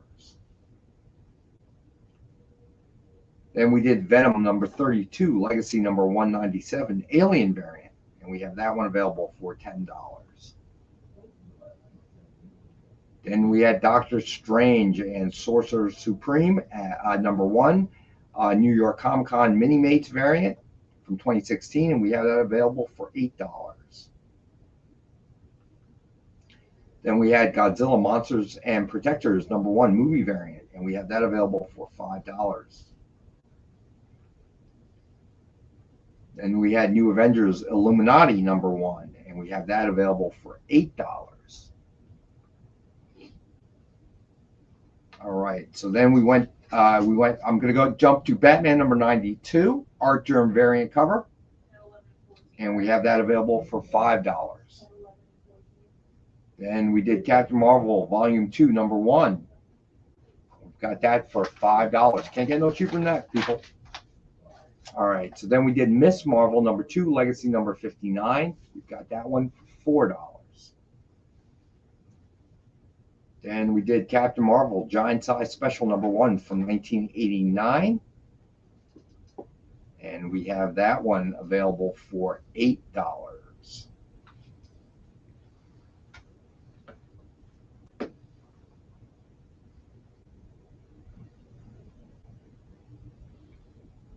There we go. All right. Wait. All right. So then we did Captain Marvel Volume 10 #1. And we have that one for $8. Then we have Captain Marvel Volume 10 #22 and #28. I apologize. Grand Off variant. So there were 2 books in this set for $8. I apologize for that. Oh, wow. I misread that. My bad. You're a Captain Marvel fan. That's nice, man. $8. All right. Then we had Captain Marvel Volume 10 #26. Okay. The Masterworks variant. And we have that one for $6.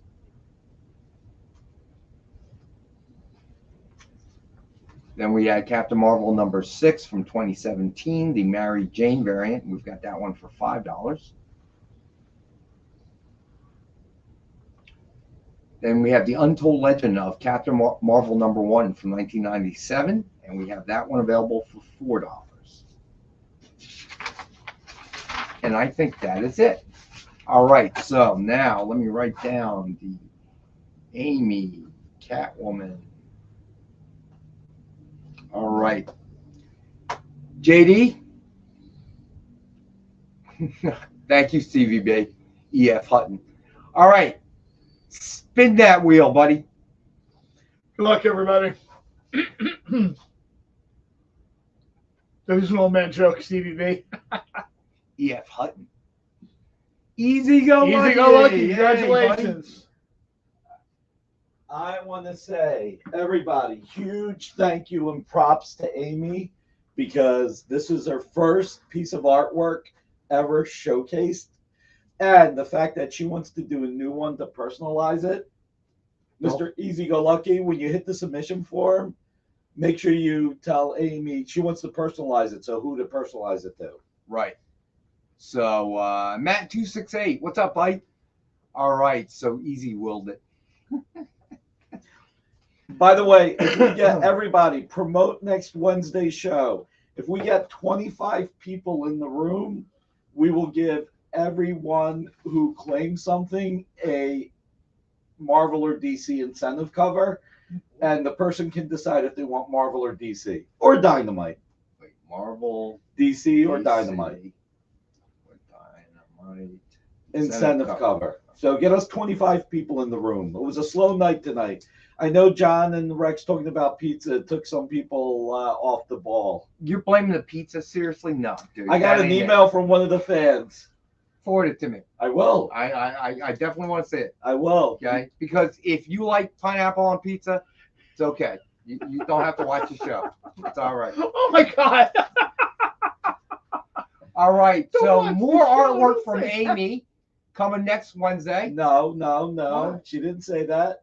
Don't get in trouble like I did. Don't do. That's true. I didn't say that. She did not say that. Wouldn't you like to showcase more artwork? No. Listen. Talk to her after the show. Amy, your voice sounds a little deeper today. I don't know what's going on. A little hoarse too. By the end of this wow. By the end of the show, I'll be the only one Amy's talking and get away with that. Look, you're not on camera, so it's all voiceover. Oh, no, it's all voiceover. Thank you, Thomas. Yes, CVB. I think I want to have pizza now for dinner too. Can Amy draw next? That's a Marcus comment. Oh my God! That's like a double wish. Well, that's a we twofer. better order Amy some markers, apparently.